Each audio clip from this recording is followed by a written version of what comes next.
as an investment banker, entrepreneur, investment analyst, economist, and venture capitalist. Morty Davis is Wall Street and capitalism personified. The over 400 companies for which he has raised more than $3 billion over the years have created a countless number of jobs and exciting new products. Through the voice of wisdom, Mr. Davis explores, analyzes, and debates the most topical political, economic, and social issues facing our world today. Joining Mr. Davis today for a discussion on anti-Semitism on college campuses is Len Carter. Len is an investment banker, private investor, and business consultant. And now, Mr. Davis and Mr. Carter. Hello again. It's Wednesday, 6:30. We took a break last week because we know you wanted to celebrate. I hope you celebrated the Passover holiday, Pesach, and so we gave you a break.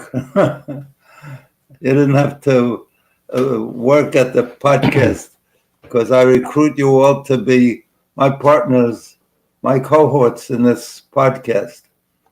And before we get on to the podcast, as I always say, I like to give you some idea how to be happier than you might be, or to be as happy as you can be, and to focus on making your life happy. Not happy that you're like on drugs and you're flying high, but just the contentment and pleased with a good feeling about your status in life, about your mood at every moment. So the best way to achieve that, and a shortcut, or even to enhance anything I tell you now, is to get a copy of my fabulous book, Happiness Guaranteed or Your Misery Back. And the reason I say it's fabulous, because everybody that's ever called me about it or talked to me about it tells me how much it's enhanced their lives, how much it's improved their mood, how much the ideas and the humor lifts their total feeling about life every single day. So let me just give you one or two short ideas. But the best investment you could make is really get a copy of the book, Happiness Guaranteed or Your Misery Back. How to Be Happy No Matter What is the subtitle. And if you're not happy with it, so far I haven't had one person take me up on this offer, but if you're not happy with it, I'll not only do what the best offers are on television. You get your money back. You could keep the book and get your money back, but I will give you, if you send me your purchase slip, double your money back. So you come out with a profit that should add to your happiness, I hope. I don't know how you get a deal like that, but don't exploit that, because somebody will go out and buy 40 books and get 40 times their money back. So, but I'm so sure, and I want you to enjoy it. So please, for your own improvement, uplifting, and life-enhancing feelings, acquire this book. It's 365 days, one page for every day of the year, and I'm positive you'll gain a lot from it. Anyway, enough about the book, and I just want to tell you one idea maybe that would help, or maybe this is not one idea, but it's a thought. The thing that really depresses us and hurts us the most is to focus, to fixate our mind on disappointments, on failures, on negatives. So I want to urge you to, the minute you get that mood, you focus on your disappointments or your bad breaks in life, or even tragedies that are hurtful and it's hard to ignore, but it's not constructive to spend your limited time on this world every day. Your limited time, punishing yourself, because that's what we do. We punish ourselves by thinking about, oh my God, if only, what a bad break. God's not on my side. God's punishing me. Whatever. The Jewish people, we've been through the worst tragedies, and instead of moping about it, we always make a celebration out of it. So like Passover, we were slaves in Egypt. The 8 days that we just went through a Passover, it's a happy holiday. We're celebrating the fact that we're no longer slaves, that we can enjoy our relationship with our fellow man and with our family and with God. We're pleased that God has made our lives better and look forward to him helping us further. But we got to help him. We got to play our role. I think I told you the story. A young man says to God, God, let me win the lottery. I'll give half to charity. And the lottery comes and he doesn't win. The next lottery is about to come up. So he says, God, let me win the lottery. I'll give 2/3 to charity. Again, he's so disappointed he doesn't win. This time he says, God, let me win the lottery. I'll give 90% to charity. He's just as he finishes that sentence, you hear a voice from heaven. Morty, do me a favor, buy a ticket. You can't win the lottery unless you buy a ticket, even if God wants you to. So even at the most basic level, you got to work with God. You got to make your minimum contribution. So one, if you're religious or if you have some inclination toward religion, it helps a lot if you think God is with you. God could help you. If not, just take a positive attitude. Think positive. Well, what's the name of the book by Bishop Sheen? The Power of Positive Thinking. That's an excellent book by one of the great Christian priests or pastors or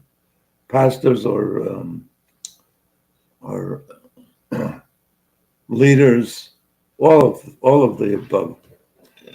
So use that power of positive thinking and turn as the Chinese do, they call every disappointment, every failure is synonymous with opportunity.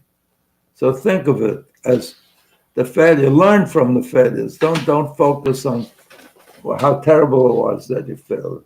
With each failure, you get closer to success. You learn what not to do next time. As I told you before, Thomas Edison was approached by a gentleman who asked him, how come you're so amazing? I can't believe it, that you failed 1,000 times and you continued. Well, how could you do that? Most people, if they fail twice, 3 times the most, they throw in the towel. And you failed 1,000 times, and then you developed the light bulb that changed all our lives, the whole human race, for the better. I hope for the better. Maybe it was good that we didn't have the lights on at night and could go to sleep without watching television or the other things that may upset us. So Edison responded. He says, "Who told you I failed 1,000 times?" The gentleman says, "Well, everybody knows it. We always talk about it. We always discuss it." He says, "Young man, I never failed even one time." The guy says, "No, that can't be. Everybody knows. It's common knowledge that you failed 1,000 times." He says, "They got it wrong. 1,000 times I found out what doesn't work, and each time I got closer to success." So think of each negative as a learning opportunity. Even tragedies, you have to fit it into your history and derive all the upside you can. It's very hard to do, but you can make good things happen. People start lose a child. I can't think of anything worse than that. And then they start a foundation for cancer or for whatever, for diabetes, juvenile diabetes. They go on to do good things and that exciting things in that child's name, not only by themselves but with the including and soliciting the support of their friends, their community, and it adds to the goodness of all our lives, to the extent that we learn what they're doing and make some good things happen, and it makes the one who had the tragedy at least feel that they're honoring their lost child. And you know, it never could be a great feeling. I mean, but you can minimize the hurt of the tragedy and maximize whatever benefits you might derive from it. So the best thing is, I could tell you, is to achieve happiness is never focus on the negatives, just focus on the positives. Count your blessings every single day. If necessary, even write them down so you can look at your blessings and appreciate them. And if you appreciate your blessings, whatever they are, even if it's just getting up in the morning healthy and well, or just getting up in the morning and having all your system working, and you can look out at your eyes work and you look out on the sun in the morning or the moon at night, or you watch the ocean waves. There's so many ways to be happy. Go through the woods and enjoy nature. I mean, it's up to you to make yourself happy. Just like you work on other things that you're looking to, you work diligently, ceaselessly to achieve success at some activity or some pursuit or some goal. The most important goal is the one to make yourself feel content, satisfied, rewarded, blessed. So do that. Do me a favor. Make that a habit. Focus on meditating on your good things, on your blessings, on the love that you have in your life. And if you don't have enough love, then start to spend more time loving people, smiling at them. They'll like you better. Always be upbeat. Nobody likes to spend time with somebody who's moping. So I guess that'll cover it for the happiness part of the program. Otherwise, if I continue, I'll be the one that makes you misery. I'm afraid. Anyway, we're blessed. I'm blessed, and we're all blessed to have, I was going to say Jimmy Carter. No relation. Len Carter back on he should be president. Len Carter, a true genius, a charming guy, an upbeat guy, a happy guy, and one with tons of knowledge. He's just like when I was young, the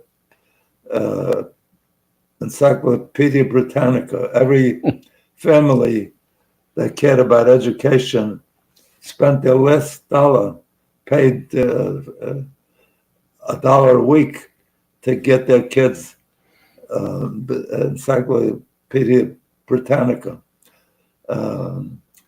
Sadly, or not sadly, they hardly sell any these days because the internet gives you much more information than you ever got from any encyclopedia or book of knowledge, and gives it to you up to the last second. We don't need it so soon because they give you the most depressing news if you open up the internet and look at the news. So try to focus on the good things on the internet, the humor, the beautiful music. There's so many good things. The uplifting stories. So you're in charge of your own self. And here I go again on happiness. But know how lucky you are that not only, as God told us, we're all made, all human beings are made in the image of God.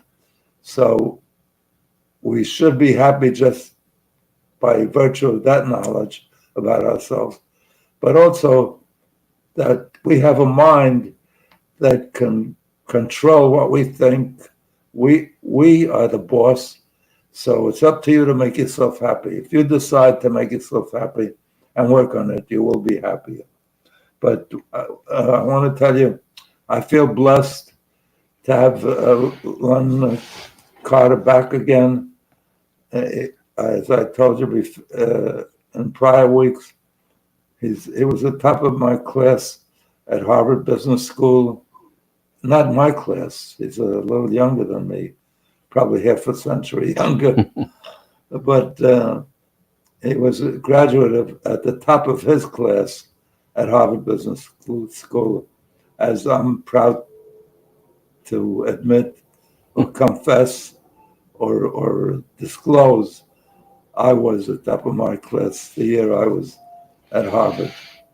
That was 1959, before probably most of you were even born. But anyway, those were good days because we made them good days. It wasn't as prosperous as it is today. We didn't have all the inventions that we have today that should make us happier. The country wasn't as rich as it was. So even when you're counting your blessing, count how lucky you are to be born in this country in the United States at this time. If I'm talking to people in the United States, if you're born in some downtrodden, poor country, then it's even more onus on you to figure out how to make yourself happy. But there are happy people, even in the most downtrodden, where they're struggling for food and feel great every time they get a meal. So different things make us happy depending where we are. But anyway, to go on with Len Carter and how lucky we are, he's brilliant. He was a graduate engineer from one of the best schools. Harvard was the best school that I mentioned. I'm not so happy with it today because of what they tolerate in terms of anti-Semitic acts on their campus, where Jewish kids have to be frightened even to go to dense classes or show up on campus. So he got did get a graduate engineering degree from Cornell, which is one of the Ivy League schools, top schools in America. And, see, they're ringing the bell for Len. And then he went to another of the greatest schools. A lot of the graduates claim it's the greatest school, but it's definitely amongst the top 5 or 10. And that is Stanford University, where he got a graduate degree in engineering before he came to Harvard. So I'm the beneficiary of his wisdom, and by virtue of your being on this podcast with me, you're likewise the benefit. So welcome back. Thank you. Thanks for having me. Sorry to take up so much of your time. Nope. I have a lot to talk about today. You have a lot to be thankful for. Yes, that's the question. Yes, as always, and never the case where the last week was not short of news. These are interesting times. Well, you have blessings that I never could achieve. Len has 2 wonderful sons, both of which, like him, are top students at Ivy League colleges. I had 4 daughters, and my first grandchild was a daughter. So I love them. I think they're great. But I wonder what it would have been like to have 1 son. But then I had a grandson, and I didn't even know what the extra attachment was. Anyway, so he's blessed, but you never had a daughter, so you can't appreciate That's right. what that is. They're great. So, as I said, a lot's been going on the last week.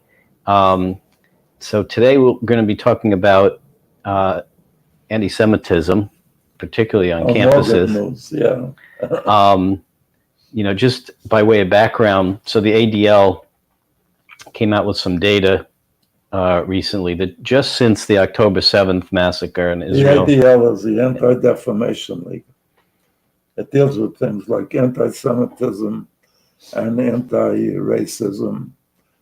A wonderful organization. So they came out with some data recently that says in the U.S., anti-Semitic incidents have skyrocketed, reaching a total, they say, of 3,291 incidents just between October 7th, from the day of the massacre, to the end till January 7th. Just that. What's that? 3 months? Just about something? 3 months.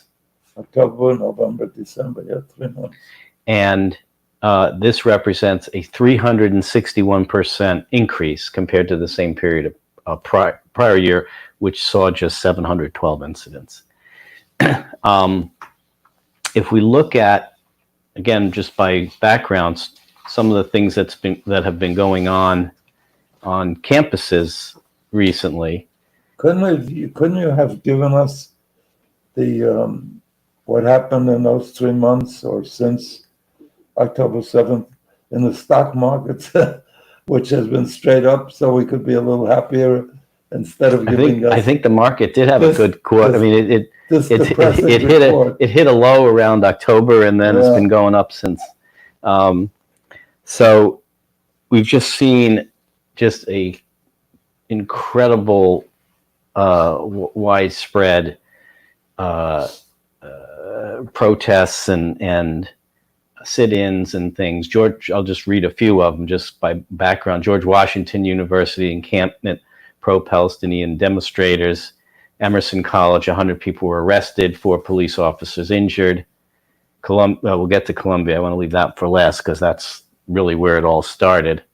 USC, 100 protesters arrested. University of Texas at Austin, 57 arrests. Cal Poly Humboldt in California is closed through the weekend. Protests at Princeton, Georgetown, Emory, and really starting from what happened at Columbia. Even our alma mater, Harvard, has been Yes, not as in the spotlight as some of these a others. little earlier. Yes, Harvard, MIT, and yes. When what was the third school? it was Penn, University of Pennsylvania, when they went before Congress. 3 of the top schools in America. But since That's such just in the last few weeks, there've been these protests and sit-ins and encampments at Columbia. They took over the main quad, pitched tents, and are making demands to the university that we will not leave until our demands are met, which demands include calling for a ceasefire in Gaza and a divestiture of Colombia's investments in not just things related to Israel, but defense companies, like all the big defense companies, because they make, equipment that goes to Israel as well as a lot of other places, but in particular, that's the complaint. So, I sort of like the 5-year-old that says, I'm going to hold my breath until I get ice cream. They're saying, we're not going to leave until our demands are met. So last week, the president of Colombia had the NYPD come in and clear away the tents. Shortly after, they pitched new ones in a different part. And now the president of Colombia is under fire from both sides, from the left saying it's not right to bring in law enforcement when they were to squelch free speech and protesting, and then from the right saying that she's violating, even they say she's violating a Title VI, which says that students, universities have to receive federal funding, have to protect all students regardless of race, religion, or anything else. So Speaker Johnson was at Columbia calling for her resignation. An unusual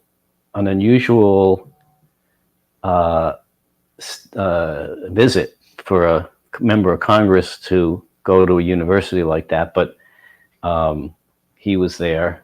And now I think the Columbia graduation is in a few weeks. So that just sort of by way of background, that is going on. And I guess the question maybe we can first start with is, why is it that's think? That's what we asked on the first night. Yeah, why is this night different from all other nights? Right. So why is it, do you think, that so many that at this college student level, there's such a sympathy with Palestinians when, obviously it was Hamas that began the conflict on October 7th. What do you think's the cause for that? Is it just young people who don't like violence, or who can't understand that sometimes, unfortunately, there are bad people in the world and you have to do things to stop bad people in the world? What's your take on that? I'll give you one clue that's useful, and that's what all the politicians use, and to say what causes the negatives in our economy or in our behavior. Follow the money. The Qatar contributes billions of dollars to the universities, this Muslim and Arab student clubs, and what do they have in addition to clubs? Other student organizations. Yeah, organizations, and to the universities themselves. They contribute literally billions of dollars. Interestingly, Kamar, this very country that supposedly even funded the genocide of October 7th, that killed innocent people, innocent women and men and children, women who brought their babies to a concert, doing nothing hostile, nothing. If the whole world were doing what they were doing, always attending concerts instead of doing the things that are so terrible. And yet Israel gets maligned, their reputation gets decimated, but it's not unfamiliar, because think of it this way. Iran calls Israel the Satan. Okay. U.S., the big Satan. Yeah, I was getting to that. Thank you for the help. I thought they call Israel the little Satan. Right. You said the Satan. Right. Thank you. So they call the United States the big Satan. The big Satan is the country that helps all the countries in the world more than any other institution, any other nation, any other. The United States is the exact diametric opposite of being satanic. And the one that's calling them that, as countries like Iran and Syria, where the peoples are being abused, where they're being, and so this is similar. How does the United States get, even now at these protests, they're carrying Israeli flags that they can tear up or spit on or set on step fire. on.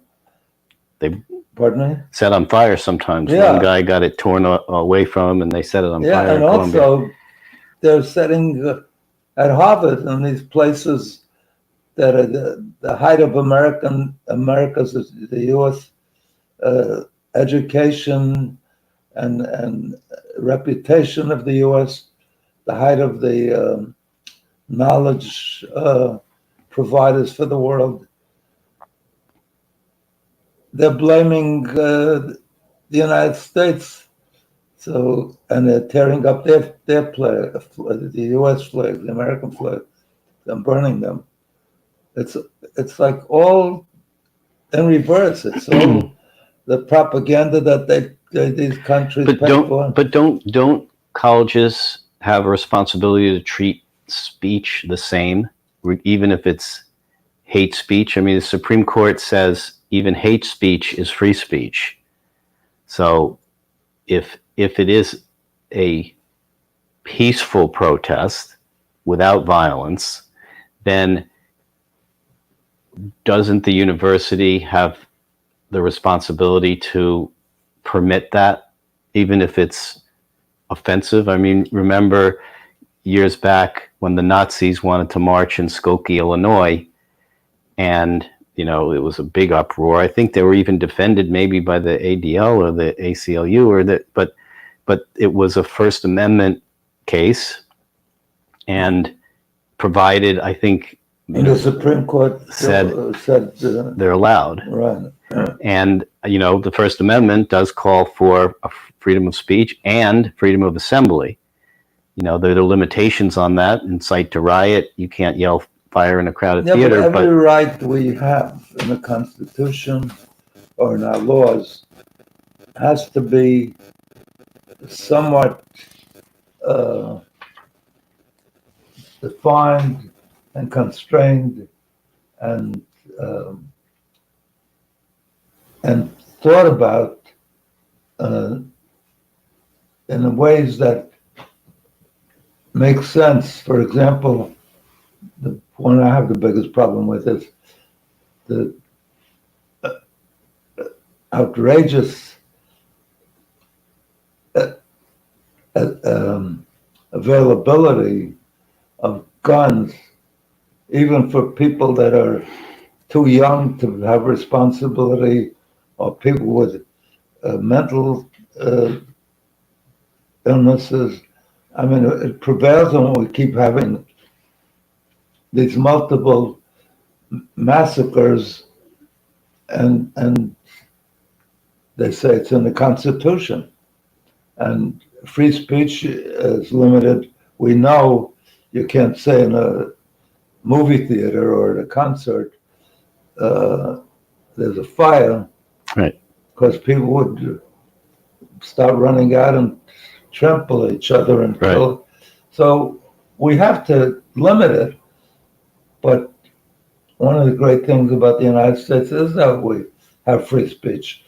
The Muslims, Salman Rushdie, wrote a book criticizing the Quran, and he had to go into hiding because they put out I think they call it a fatwa on his life, that he has to be killed, and he had to escape Great Britain. He moved to the United States, but even to this day, his life is in danger. I mean, we love the Jews love their Torah, they love their Bible. The Christians love their New Testament, their Bible. Either one of those religions, both of those religions, are constantly criticized by atheists, or by even there were people that were brought up in their religion, and I never heard anybody being whose life has been seriously threatened, or even not so serious. It's only this situation with these crazies, fanatics, that turn on their own people. The way to have improvement is to get some constructive criticism. Rushdie, I don't think meant to be mean. He was given his insights on what was wrong with the Quran that might be better. Like I said, from your mistakes, or from your failures, or from whatever that's negative, you can improve, Right. by focusing Yeah, on I mean, good. and dissenting speech, I think has a place where I think. But you shouldn't have on campus where they attack. So here's where I think I agree that where free speech does need to be limited, and that is when free speech yes, you have a right to say what you want, and you have a right to peacefully protest. You do not have a right to menace. And I looked this up and wrote it down. So menacing is a crime that involves doing something that puts another person in fear of immediate physical injury. No such physical injury is actually required. So to me, it's perfectly okay if a bunch of students, want to, hold picket signs and say whatever they want to say. As much as I find it repulsive, if they want to say, have a ceasefire, or Israel should be divest, whatever. I don't have a problem with that. I don't agree with it, but I don't have a problem with that. However, the moment that they start throwing rocks at people, or the moment that they start harassing people where they're being menaced, that's where it becomes a crime and has to be stopped. Yeah. So in the case of Colombia, if it's a little bit different because it's private property. So the university has to run a university, and they're not under university rules. They're not just allowed to set up tents in the common quad area, and that if by doing that, if that violates university policy, then that's should not be allowed. I mean, Yep. so I think the president of Columbia and some of these other presidents and around other colleges are between rocks and hard places, because they are supposed to, and their staff and faculty and students want to have open dialogue, even if it's disagreeing with what it may be. And there were people who protested the Vietnam War. There are people who protested going into Iraq. I may not have agreed with them, but so long as they're protesting peacefully, then and within the rules of the university, I don't have a problem with it. And for them to say, we're not going to leave until our demands are met. Again, that's like the little kid who's saying, I'm going to hold my breath until I get my cookie. I mean, that's not the way, that you solve these issues. If the students want the university to not invest in defense companies, then there's a channel, there's an investment committee, there's something that they can do to bring that voice, make a case to say, we're not going to leave the quad until you do what we say. That's pretty juvenile, and while most of these professors, I just want to say, just as my alma mater, and it's not there is a encampment right now up at Cornell. At Cornell, there's a Cornell and yes, there's Harvard are both guilty. But I think Harvard closed Harvard Yard, because what was actually happening is people were coming from outside, non-student agitators were coming in and causing problem. So they closed that off. I think Columbia did the same thing. They closed the gates to get in, because being right in the middle of the city, people can come from anywhere in the city. But I think both of them, both of those universities, I'm not sure if Cornell necessarily got an F, but they certainly got at least a D. Harvard got an F. Yes. And the ADL gave.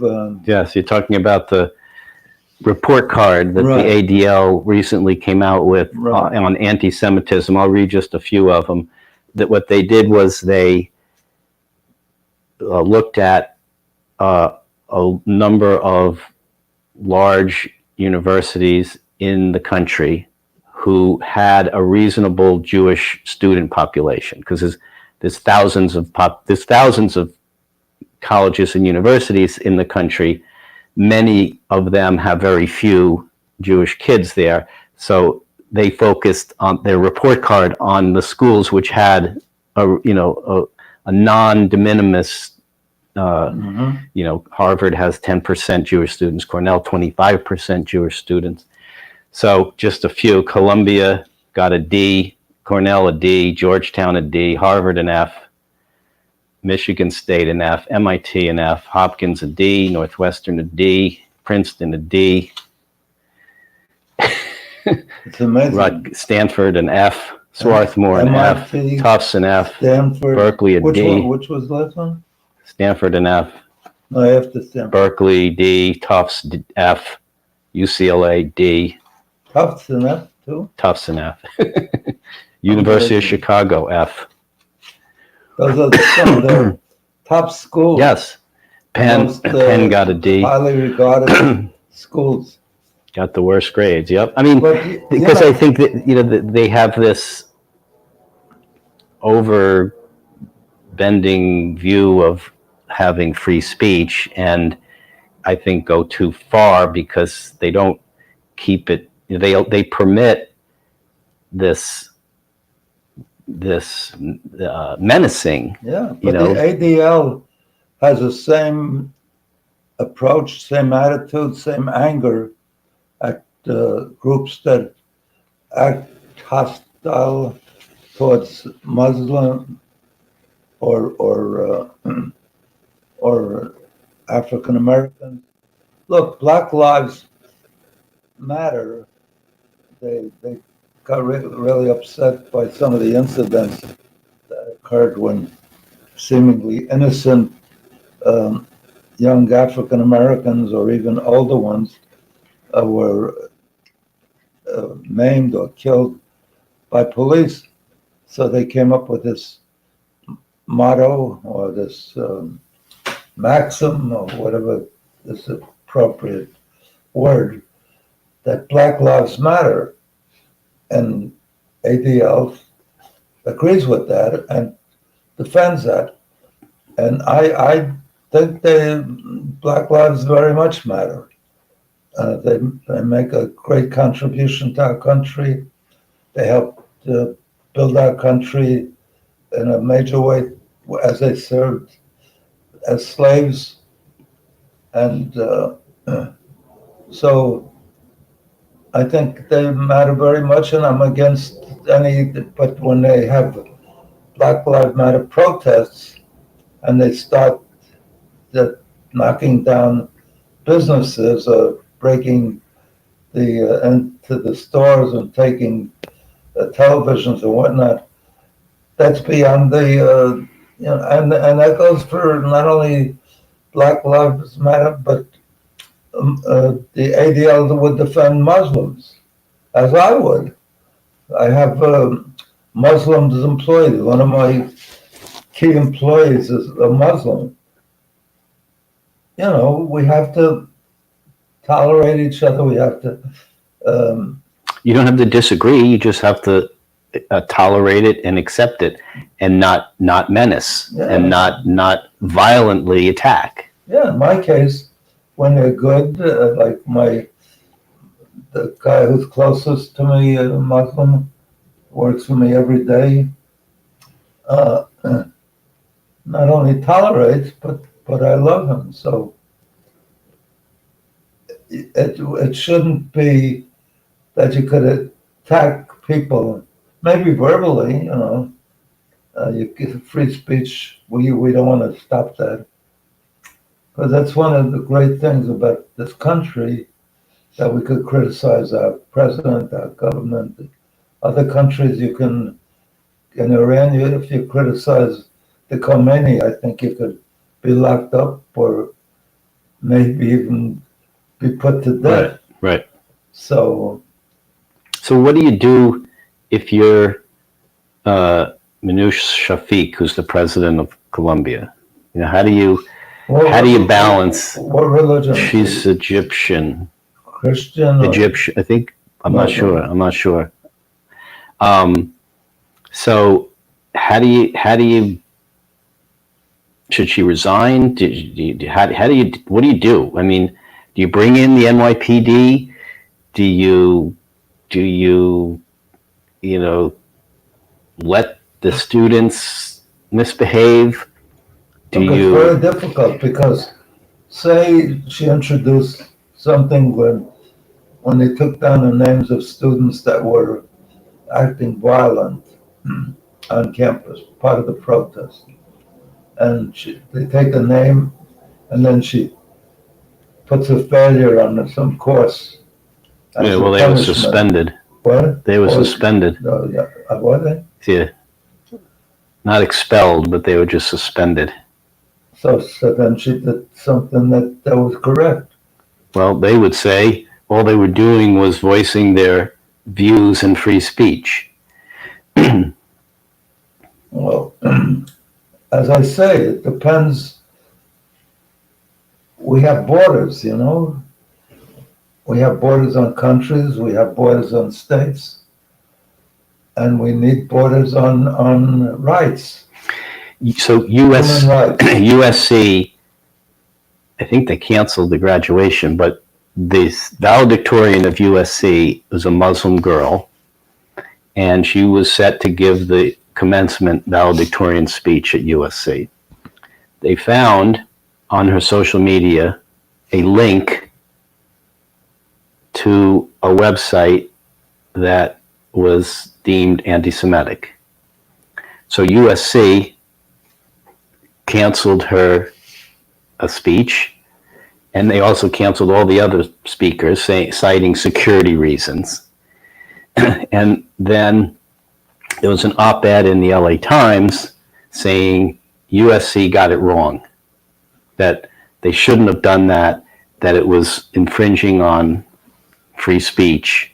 Now, I ask you this, if the valedictorian of USC were a white guy and they found a link on his social media to some white supremacist website, what do you think would have happened to him? Do you think there would be op-eds in the LA Times saying, oh no, we should permit that sort of, speech? There is a double standard, when it's anti-Jew or anti-Israel, it's free speech. When it's anti, other minority or white supremacists, it's hate speech and it's condemned. So is that, I don't have the answer. I ask myself, why is that? Is it that Jews are held to a higher standard? Is it that, there's just this inherent anti-Semitism against them, or is it something else? I don't know. Think about it, it's very perverse, very outrageous, because Israel on October 7th, I think about maybe more than 1,000 people were at a concert Saturday morning, doing nothing but enjoying the nice weather and the nice music. And the women wound up being taken as hostages, being raped, being violently abused, both sexually and otherwise. Kids were taken hostages. Men that weren't soldiers or in uniform or anything were taken hostages and abused. And yet the after effect was that Israel got blamed because they reacted and started killing the enemy, as I would do, as anybody would do against some bully that mistreated, so violently. It's okay if they want to bring people to the international court or to the UN, but to go ahead and kill people. And I think every country that I know of that's ever been attacked, the United States may be the best example. 3,000 people, not 1,000, and no hostages or anything, were killed on 9/11, and we went to war, and then we didn't stop, we didn't cease fire, we didn't do any of the things that they're insisting that Israel should do. They've killed thousands more than the 3,000. We lost much more than 3,000 of our own troops, and not only lost, but maimed and crippled, and for the rest of this century, we'll be paying at veterans' hospitals for their treatment, and some of them will never be anything worthwhile or capable of doing anything that their loved ones could be proud of. So, and Israel, probably the only country that ever stopped at Rafah, because it would kill a lot of civilians. They don't even get credit for that. They're abused because civilians are getting killed and more than the number of Israelis and Jews that were attacked on October 7th. So by virtue of that, England is guilty because they killed many more, they bombed many more Germans, Nazis, than the Nazis ever did against London or Cambridge. Good guy or bad guy is not measured by how many people get killed. Right. And the United States dropped an atom bomb right. almost totally against civilians. There was no military. There might have been some soldiers on leave, but over 100,000 or more, I don't remember the number, were devastated, killed, suffered years later from radiation. And the only one that ever gets criticized is the one country that stops and behaves, and they say, oh, the Israelis starved during war. There's a lot of deliveries stop, a lot of things get held up, and if anything, they've opened up and brought in as much food as they could and continue to do it. And if anything, the Hamas is confiscating a lot of that food and bringing it back on a black market and selling it for profit. Yep. Just as they take a lot of the money that I wonder, we should do the arithmetic one time, Len. How much per individual in Hamas, based on the amount of money that's contributed by the UN, by the Arab countries, by the United States, by the world, to that small, relatively on a per capita basis, it's very high. I've seen that chart. Their lives are very poor. They have no jobs. 80%. Well, just because that much money is contributed per capita doesn't mean that it reaches per capita. No, we know that because a lot of the Hamas leaders are not even in Hamas. Right. They're living pretty good and outside of Gaza. The best places in the world. I see we are about out of time, so we'll either, if we don't have other topics, which we may or may not, more bigger topics next week, we can continue, or we'll see where we are. But we always have plenty of. When we're having fun, time flies. Yes. That was the fastest hour. Yeah. I hope you enjoyed it. I hope you shared the correctness of some of our views. If you didn't, I'd like to hear from you, because maybe I can correct my views. But this is a very ripe issue, worth discussing with anybody. I was going to say your loved ones, your friends, and so forth. But maybe that's too dangerous. You lose your friends, and you lose even your closest people.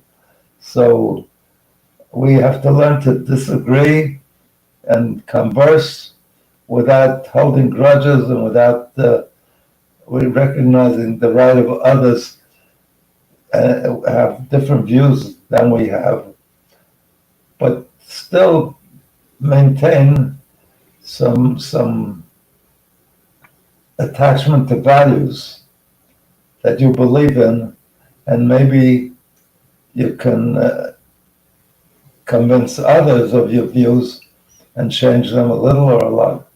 Anyway, you're a great audience. I really appreciate it. None of you are Satans or bad people. You're all great people. And I love you all. And I want to wish you a wonderful week till next Wednesday, and a wonderful every day of your life. Every day should be better than the day before for you until eternity. God bless you. And again, have a great every day. Bye.